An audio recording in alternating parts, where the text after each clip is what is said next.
तो बच्चों आज हम लोग पढ़ेंगे chemical properties of carbon compound. ठीक है। तो ये chemical properties of carbon compound का पार्ट वन है। ठीक है, जिसमें हम लोग बेसिकली कुछ रिएक्शंस के बारे में स्टडी करेंगे। ठीक है, तो चलिए टाइम वेस्ट नहीं करते अपन लोग इस क्लास को कंटिन्यू करते हैं। ठीक है, बेहतर एक्सपीरियंस के लिए इसे 1.5x में देखें और हेडफोन का यूज करें। चलिए तो स्टार्ट करते हैं। तो केमिकल प्रॉपर्टीज में हम लोग को मेनली क्या क्या पढ़ना है। केमिकल प्रॉपर्टीज में हमको पढ़ना है combustion reaction, oxidation reaction, addition reaction और सब्स्टिट्यूशन रिएक्शन। मेनली अपन को चार रिएक्शंस, आज का जो ये अपना सेशन है पार्ट वन है, इस पार्ट वन में हम लोग सिर्फ मेनली चार रिएक्शंस के बारे में पढ़ेंगे। कौन कौन सी reaction? Combustion reactions, oxidation reaction, addition reaction और सब्स्टिट्यूशन रिएक्शन के बारे में हम लोग पढ़ेंगे। ठीक है, तो स्टार्ट करते हैं सबसे पहले कंबसन। कंबसन किसको कहते हैं? कंबसन को हिंदी में हम कहते हैं दहन। सुना है क्या आपने ये वर्ड कभी? दहन बिल्कुल सुना होगा, होलिका दहन। दहन मतलब ऑक्सीजन के प्रेजेंस में जलने की जो प्रोसेस होती है। ठीक है, बर्निंग जो प्रोसेस होती है, बर्निंग प्रोसेस किसके प्रेजेंस में? ऑक्सीजन के प्रेजेंस में जो बर्निंग प्रोसेस होती है, जो जलने की प्रोसेस होती है, उसको अपन क्या कहते हैं? उसको हम लोग कहते हैं कंबसन। तो कार्बन अपने सभी एलोट्रॉपिक फॉर्म में, एलोट्रॉपिक फॉर्म मतलब जैसे मान लीजिए कि CH4 है, ये मेथेन है। ठीक है, या फिर आप इसका अल्कोहल ले लीजिए आप, या फिर कार्बोक्सिलिक एसिड आप ले लीजिए, कोई भी कार्बन और अपने कार्बन के अपने खुद के सारे एलोट्रॉपिक फॉर्म में कार्बन ऑक्सीजन के प्रेजेंस में जलता है।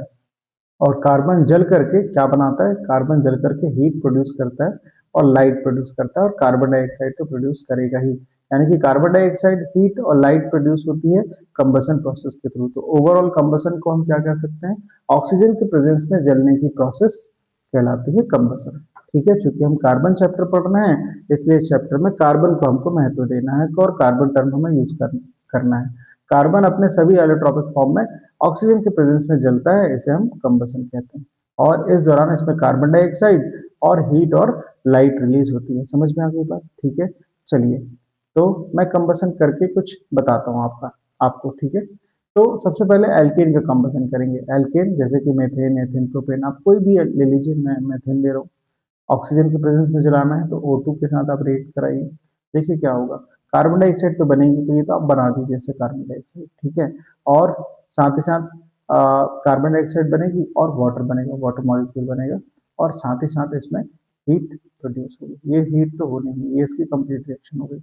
अब इसको बैलेंस कैसे करेंगे? बैलेंस करने के लिए मैंने इसमें फॉर्मूला लिख दिया है कि जितने नंबर ऑफ कार्बन है, ये कार्बन की संख्या होती है, उसको उस फॉर्मूले में रखिए तो ऑक्सीजन निकल जाएगा। जैसे इसमें कार्बन 1 है तो 3 1 जा 3, 3 और 1 4, 4 डिवाइड बाई 2 यानी 2 ऑक्सीजन लगेगा। कितने कार्बन डाइऑक्साइड बनेंगे? जितने कार्बन आप यहाँ पर लेंगे उतने कार्बन डाइऑक्साइड बनेंगे। कितने वाटर बनेंगे? जितने कार्बन लेंगे उससे डबल वाटर बनेंगे। ये हो गई बैलेंस। इस फार्मूले के थ्रू आप डायरेक्टली क्या कर सकते हैं? बैलेंस कर सकते हैं। एल्कीन का कर लेते हैं। एक एल्कीन ले लेता हूँ मैं। ये एल्कीन, एल्कीन किसको कहते हैं? डबल बॉन्ड वाले को। ये एल्कीन में ले रहा हूँ। एल्कीन का मैं कंबसन कराऊंगा तो देखो क्या होगा। एल्कीन का कंबसन कराऊंगा तो अगेन कार्बन डाइऑक्साइड, वाटर और हीट, ये तो बनना ही बनना है। देखो कंबसन जब भी होगा तो कार्बन डाइऑक्साइड बनेगा। ठीक है, और एल्केन, एल्कीन, एल्काइन का कराओगे तो भैया वाटर बनेगा। ये दोनों तो आप ऐसे आंख बंद करके लिख दो। एग्जाम में कोई भी कंबसन की रिएक्शन आती है तो आपको कार्बन डाइऑक्साइड, वाटर तो बनाना ही बनाना है। इस फॉर्मूले के हिसाब से आप एल्कीन को बैलेंस कर लीजिए। एल्कीन में देखो 3n/2 है, तो यहाँ पर कितने हैं हमारे पास? टोटल 2 कार्बन है, तो 3 2 6, यहाँ 3 ऑक्सीजन हो जाएंगे। कितने यहाँ पर कार्बन डाइऑक्साइड होंगे? जितने कार्बन होंगे उतने कार्बन डाइऑक्साइड होंगे। ठीक है, कितने वाटर होंगे? जितना। ये हो गई बैलेंस। तो इस फॉर्मूले के थ्रू आप क्या कर सकते हैं? अदर रिएक्शंस को बैलेंस कर सकते हैं। तो इस फॉर्मूले को नोट कर लीजिए। इस फॉर्मूले का यूज करके आप कंबसन रिएक्शन परफॉर्म करा सकते हैं। एल्केन का, एल्कीन का और एल्काइन का। सॉरी, यहाँ पर ये एल्कीन होना था और ये एल्काइन होना था। चलिए कोई नहीं, तो मैं एल्काइन कर दे रहा हूँ। तो इसको ये फॉर्मूले दिए हुए, राइट। चलिए फिर कंबसन ऑफ हाइड्रोकार्बन, यानी कि जो हाइड्रोकार्बन है कंबसन करते हैं तो क्या क्या होता है। देखो जो सैचुरेटेड हाइड्रोकार्बन होते हैं, सैचुरेटेड हाइड्रोकार्बन किसको कहते हैं?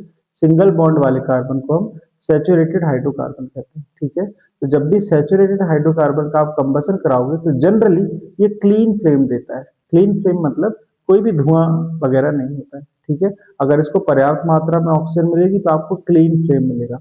इसको कहते हैं कंप्लीट कंबसन। यदि सफिशिएंट अमाउंट में ऑक्सीजन प्रोवाइड किया जाए, जो कंबसन होता है उसको क्या कहते हैं अपन? कंप्लीट कंबसन कहते हैं। कंप्लीट कंबसन में आपको क्लीन फ्लेम दिखाई देगी। हाइड्रोकार्बन जनरली ऐसे ब्लू कलर की फ्लेम देते हैं। आप घरों में गैस इस्तेमाल करते हैं, गैस में जो गैस हम इस्तेमाल करते हैं कौन सी गैस होती है? ब्यूटेन, यानी 4 कार्बन वाली गैस होती है, C4 एस्टर। हम ब्यूटेन इस्तेमाल करते हैं तो जनरली हाइड्रोकार्बन ऐसे ब्लू कलर का फ्लेम देते हैं, और अदर जो सैचुरेटेड सिचुएशन में ये इस तरीके से फ्लेम देते हैं। यदि इनकम्प्लीट कंबसन करेंगे तो ऐसे येलो फ्लेम आपको मिलेगी, और इस तरीके से फ्लेम आपको एक काला काला धुआं आपने देखा होगा, ये काला काला जो धुआं आपको दिखाई दे रहा है इसको सूटी फ्लेम कहते हैं। इनकम्प्लीट कंबसन होने पर आपको सूटी फ्लेम मिलेगा, ठीक है, क्या मिलेगा? सूटी फ्लेम मिलेगा, ठीक। लेकिन जो आजकल हम कोल पेट्रोलियम वगैरह जलाते हैं, इनमें क्या होता है, कुछ अमाउंट में नाइट्रोजन और सल्फर भी प्रेजेंट होता है, जिसके कारण मेनली जो हमारा एनवायरनमेंट है ये पॉल्यूशन, एनवायरनमेंट में पॉल्यूशन हो जाता है। ये पॉल्यूटेंट्स बनाते हैं। पॉल्यूटेंट्स वो पार्टिकल होते हैं जो पॉल्यूशन को जनरेट करते हैं। तो कोल पेट्रोलियम वगैरह में नाइट्रोजन और सल्फर की मिलावट होती है, और इसके कारण क्या होता है, जब ये जलते हैं, जैसे गाड़ी आप चला रहे हैं, धुआं निकल रहा है, उस धुआं से पॉल्यूटेंट बन रहे हैं, तो वो जो पॉल्यूटेंट है वो नाइट्रोजन और सल्फर की जो मात्रा है हमारे एनवायरनमेंट में उसको डिस्टर्ब कर देते हैं, जिसकी वजह से पॉल्यूशन, एयर पॉल्यूशन हो जाता है, ठीक है। तो ओवरऑल मोटा मोटा हिसाब किताब आपको ये क्या याद रखना है, सैचुरेटेड हाइड्रोकार्बन जलते समय क्लीन फ्लेम देते हैं, कंप्लीट कंबसन होने में किसी भी प्रकार का धुआं नहीं दिखाई देता है, इनकम्प्लीट कंबसन होने पर आपको सूटी फ्लेम नजर में आएगा। समझ में आ रही बात? यहाँ पर आपका कंबसन कंप्लीट हो जाता है। एक बार अपन कंबसन रिवाइज कर लेते हैं। कंबसन किसको कहते हैं? ऑक्सीजन के प्रेजेंस में जलने की प्रोसेस को कंबसन कहते हैं। क्योंकि हमारा चैप्टर का नाम कार्बन है तो आप इसमें कार्बन टर्म ऐड करिए। कार्बन और उसके सभी एलोट्रोपिक फॉर्म ऑक्सीजन के प्रेजेंस में जलते हैं, इस प्रोसेस को हम क्या कहते हैं? कंबसन कहते हैं। आई होप आपको कंबसन समझ में आ गया होगा, ठीक है। तो आगे बढ़े, चलो। तो अगला जो हमारा टॉपिक है उसका नाम है ऑक्सीडेशन। तो ऑक्सीडेशन क्या होता है? ऑक्सीडेशन की डेफिनेशन आप पढ़ चुके हैं, एडिशन ऑफ ऑक्सीजन। किसका एडिशन होना? ऑक्सीजन का ऐड होना, या फिर रिमूवल ऑफ हाइड्रोजन। ऑक्सीजन का ऐड होना या हाइड्रोजन का रिमूव होना, इन दोनों ही प्रोसेस को अपन क्या कहते हैं? ऑक्सीजन कहते हैं। इलेक्ट्रॉन का रिमूव होना भी या इलेक्ट्रॉन की संख्या कम होने को भी हम एडिशन ऑक्सीडेशन कहते हैं। वो अभी हमारा मेन पर्पस नहीं है। अभी आप एडिशन रिएक्शन में देखिए, ऑक्सीजन यदि ऐड हो रहा है या हाइड्रोजन रिमूव हो रहा है तो इसे हम ऑक्सीडेशन कहेंगे। तो ऑक्सीडेशन हमें किस में कराना है? कार्बन और उसके अदर एलोट्रोपिक फॉर्म में हमें ऑक्सीडेशन परफॉर्म कराना है। तो मैं आपको एक ट्रिक ही समझ लीजिए, एक ट्रिक दे रहा हूँ। यदि हम एल्कोहल का आर मतलब एल्काइल चेन, यदि हम एल्कोहल का माइल्ड ऑक्सीडेशन कराते हैं, माइल्ड ऑक्सीडेशन पीसीसी का यूज करके, पिरिडीनियम डाइक्रोमेट का यूज करके माइल्ड ऑक्सीडेशन कराते हैं, तो जो एल्कोहल है वो एल्डिहाइड में कन्वर्ट हो जाता है।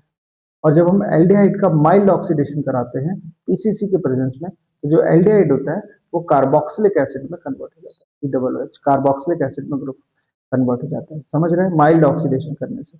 लेकिन अगर आप एल्कोहल का स्ट्रॉन्ग ऑक्सीडेशन कराएंगे, कैसा ऑक्सीडेशन कराएंगे? स्ट्रॉन्ग ऑक्सीडेशन कराएंगे, स्ट्रॉन्ग ऑक्सीडेशन कराएंगे, तो जो एल्कोहल है वो कार्बोक्सिलिक एसिड में कन्वर्ट हो जाएगा, सीधे एल्डिहाइड नहीं बनेगा, सीधे क्या बन जाएगा? Carboxylic acid. तो सवाल ये है कि स्ट्रॉन्ग ऑक्सीडेशन आप कैसे करवाएंगे?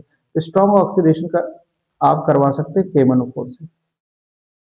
इसका यूज करके आप करा सकते हैं KMnO4 से, ठीक है। KMnO4 कैसा होना चाहिए? अल्कलाइन। अल्कलाइन का मतलब क्या है? अल्कलाइन का मतलब होता है बेसिक। बेस के प्रेजेंस में जब आप KMnO4 डालेंगे एल्कोहल में, ठीक है, तो क्या बन जाएगा? इससे कार्बोक्सिलिक एसिड, है ना। इसको आप नोट कर लें। अब ध्यान से मैं आपको प्रैक्टिस भी करा देता हूँ ताकि आपको दिक्कत ना हो, ठीक है।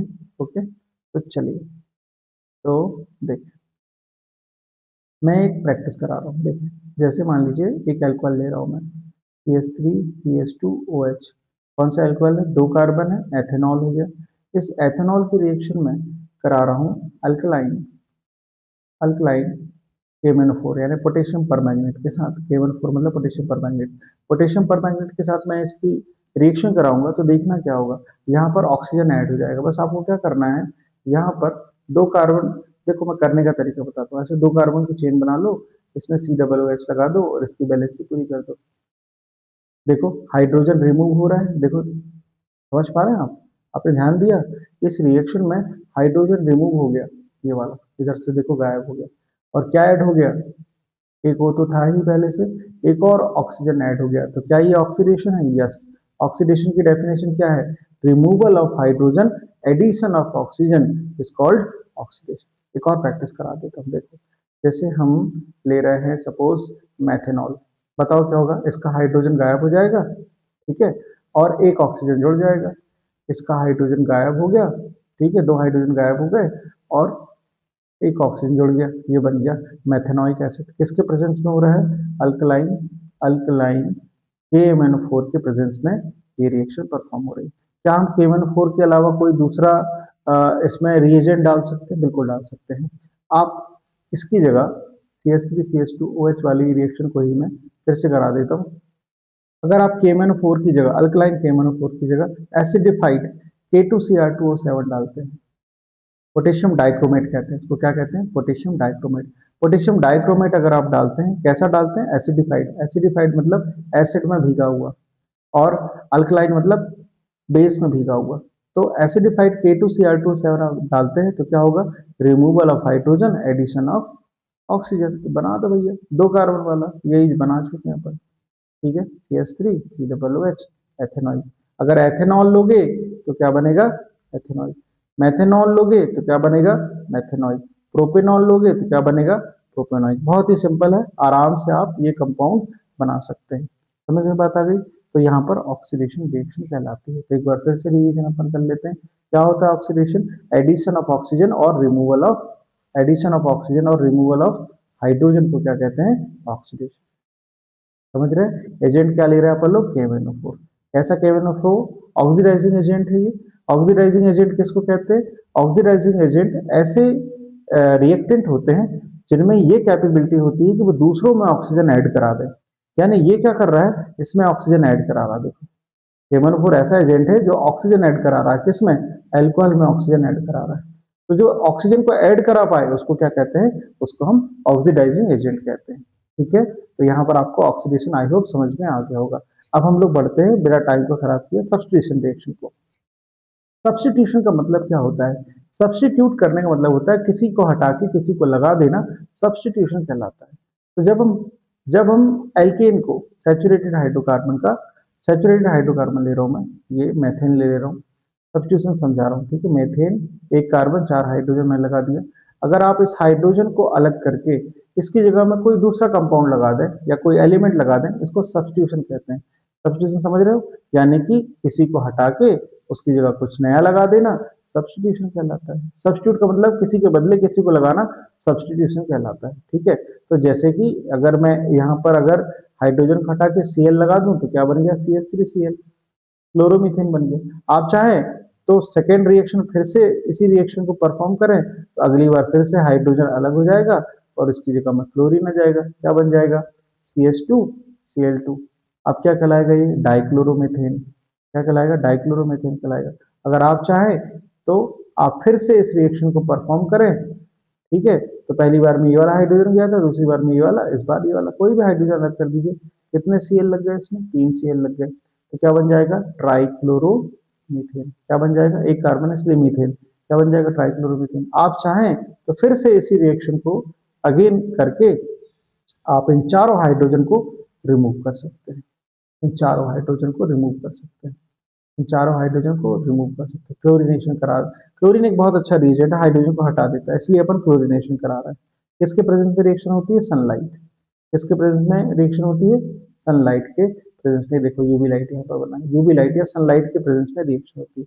इसका नाम क्या होगा, देखो 4 क्लोरो लग गए, 4 क्लोरो है, तो टेट्रा क्लोरोमीथेन भी कहते हैं या फिर कार्बन टेट्रा क्लोराइड भी कहते हैं, कार्बन टेट्रा क्लोराइड भी कहते हैं। तो इसको अपन सब्स्टिट्यूशन रिएक्शन कहते हैं। समझ में आई बात, मैं करके बताता हूँ। देखो जैसे मैंने लिया CH4, क्लोरीनेशन कराया in the presence of sunlight, in the presence of sunlight क्या होगा, एक हाइड्रोजन कम कर दो, उसकी जगह में एक Cl लगा दो, इससे एक हाइड्रोजन निकला, इससे एक Cl निकला, क्या बन गया, बाय प्रोडक्ट में HCl बन गया।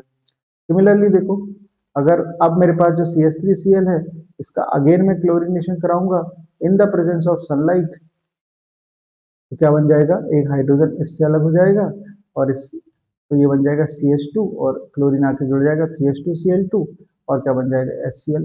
फिर से आप करा दीजिए इसका CH2Cl2 का, CH2Cl2 का अगेन आप क्लोरीनेशन कराइए in the presence of sunlight, sunlight के प्रेजेंस में रिएक्शन कराएंगे आप, तो फिर से क्या बन जाएगा, इसका एक हाइड्रोजन अलग हो जाएगा और क्या बन जाएगा, CH Cl3, एक एक हाइड्रोजन कम करके जाना सिंपली, और यहाँ HCl बनेगा। फिर अगेन आपका जो CH Cl3 है, इसमें आप Cl2 की रिएक्शन कराएंगे in the presence of sunlight, तो क्या बन जाएगा ये CCl4, कार्बन टेट्राक्लोराइड। इस प्रकार आप सब्स्टिट्यूशन समझ गए ना, हाइड्रोजन को हटाओ क्लोरीन लगाओ, हाइड्रोजन को हटाओ क्लोरीन लगाओ। अच्छा, आप क्लोरीन की जगह कुछ और ले सकते हैं, हाँ क्लोरीन की जगह आप ब्रोमीन भी ले सकते हैं, आप ब्रोमिनेशन करा सकते हैं, ये बहुत अच्छे सब्स्टिट्यूशन रिएजेंट है, सब्स्टिट्यूट कर सकते हैं, ठीक है। तो this is called substitution reaction, समझ में आ गया। तो सब्स्टिट्यूशन रिएक्शन किसको कहते हैं, हाइड्रोजन को हटाइए उसकी जगह कोई दूसरा कंपाउंड लगा दीजिए, सब्स्टिट्यूशन रिएक्शन कहलाता है। आई होप आपको एडिशन रिएक्शन, सब्स्टिट्यूशन रिएक्शन ये समझ में आ गए होंगे। तो ये पार्ट 1 हमारा यहाँ पर कंप्लीट हो जाता है। ये नोट्स हैं, इसे आप स्क्रीनशॉट लेकर के लिख सकते हैं, मैं इसको इसके नोट्स अपलोड कर दे रहा हूँ ऐप पर, ऐप आप डाउनलोड कर सकते हैं, ऐप के लिंक मैंने दे दिया है नीचे, आप ऐप में डाउनलोड कर सकते हैं। लेकिन आगे बढ़ने से पहले कुछ क्वेश्चन आंसर हैं, इसके बाद उन क्वेश्चन आंसर को भी अपन डिस्कशन कर लेते हैं। पहला क्वेश्चन क्या लिखा हुआ है इसमें, फर्स्ट क्वेश्चन लिखा हुआ है why the conversion of ethanol, मैं इधर एथेनॉल बना देता हूँ, CH3CH2OH। वो बोल रहा है why ethanol to ethanoic acid, ethanol से एथेनोइक बना रहे हैं, ऑक्सीडेशन कराना पड़ेगा अपन को। तो वो बोल रहा है कि ये ऑक्सीडेशन रिएक्शन क्यों है भाई, क्यों है, क्योंकि हाइड्रोजन रिमूव हो रहा है, ऑक्सीजन ऐड हो रहा है, इसलिए ये क्या है, ऑक्सीडेशन रिएक्शन। तो कैसे लिखेंगे थ्योरी, व्हेन एथेनॉल को हम क्या करते हैं, ऑक्सीडेशन करवाते हैं किसके प्रेजेंस में, एसिडिफाइड पोटेशियम डाइक्रोमेट या फिर अल्कलाइन KMnO4 के प्रेजेंस में, तो ऑक्सीजन ऐड होता है, हाइड्रोजन लूज होता है, इस प्रोसेस के कारण इसको हम क्या कहते हैं, ऑक्सीडेशन कहते हैं। बहुत ही सिंपल है, आसानी से बन जाएगा, आपको कोई बहुत बड़ी चीज नहीं है, ठीक है, बहुत इजीली कर सकते हैं आप। सेकेंड नंबर का क्वेश्चन क्या है इसका, a mixture of oxygen and ethyne, यानी ऑक्सीजन और इथाइन का जब मिक्सचर होता है तो इससे वेल्डिंग होती है, क्या होती है, वेल्डिंग। वो बोल रहा है कि आप बता सकते हैं कि अगर हम इथाइन में एयर डालें, इथाइन प्लस एयर करें, इथाइन प्लस एयर, तो फिर वेल्डिंग क्यों नहीं हो पाएगी। देखो, इथाइन के बारे में पहले समझो, इथाइन मतलब 3 कार्बन। नॉर्मली जब हम इसको ऑक्सीडेशन कर मतलब इसको गर्म करेंगे, यानी कंबसन करेंगे तो पहले ज्यादा एनर्जी इस बॉन्ड को ब्रेक होने में खर्च होगी, ठीक है। तो अब नॉर्मल उतनी ऑक्सीजन इसको पर्याप्त नहीं पड़ पाएगी जितनी एयर में प्रेजेंस है। तो आप बोलोगे यार एयर में भी तो ऑक्सीजन है, हाँ एयर में सिर्फ ऑक्सीजन नहीं होती, एयर में ज्यादा क्या है, नाइट्रोजन है, ऑक्सीजन है, सल्फर है, नियॉन है, कार्बन डाइऑक्साइड है, आर्गन है, बहुत काइंड ऑफ गैसेस का कॉम्बिनेशन है एयर। तो उतने अमाउंट में सफिशिएंट ऑफ ऑक्सीजन नहीं मिल पाएगी, और सफिशिएंट ऑफ ऑक्सीजन नहीं मिल पाएगी तो फिर प्रॉपर रिएक्शन नहीं होगी, कंबसन नहीं होगा, उतनी हीट एनर्जी प्रोवाइड नहीं हो पाएगी उसको, और वेल्डिंग आपकी नहीं हो पाएगी। यानी कि ओवरऑल सफिशिएंट एनर्जी नहीं होने के कारण, सफिशिएंट ऑक्सीजन नहीं होने के कारण एयर के साथ जब एथाइन की अपन रिएक्शन कराते तो वेल्डिंग परफॉर्म नहीं हो सकती। यानी कि आपको एथाइन में ऑक्सीजन को यूज करना ही होगा, तभी आप वेल्डिंग को क्या करवा पाएंगे, परफॉर्म करवा पाएंगे। और ये इसका आंसर है, आप इसे नोट कर लीजिए, ठीक है। और बस बहुत बढ़िया, ये पार्ट 1 है, पार्ट 2 हम लोग उसमें डिस्कशन करेंगे properties of ethanol, properties of ethanoic acid और सोप की वर्किंग। तो इसका पार्ट 2 मैं जल्दी ही अपलोड करूंगा, ठीक है। तब तक के लिए थैंक यू। चलिए, तो फिर आज के लिए इतना काफी है, मिलते हैं फिर अपन लोग नेक्स्ट वीडियो में, ठीक है। आई होप आपको समझ में आया होगा, मजा भी आया होगा, ठीक है। चलो भाई, बहुत बढ़िया। तो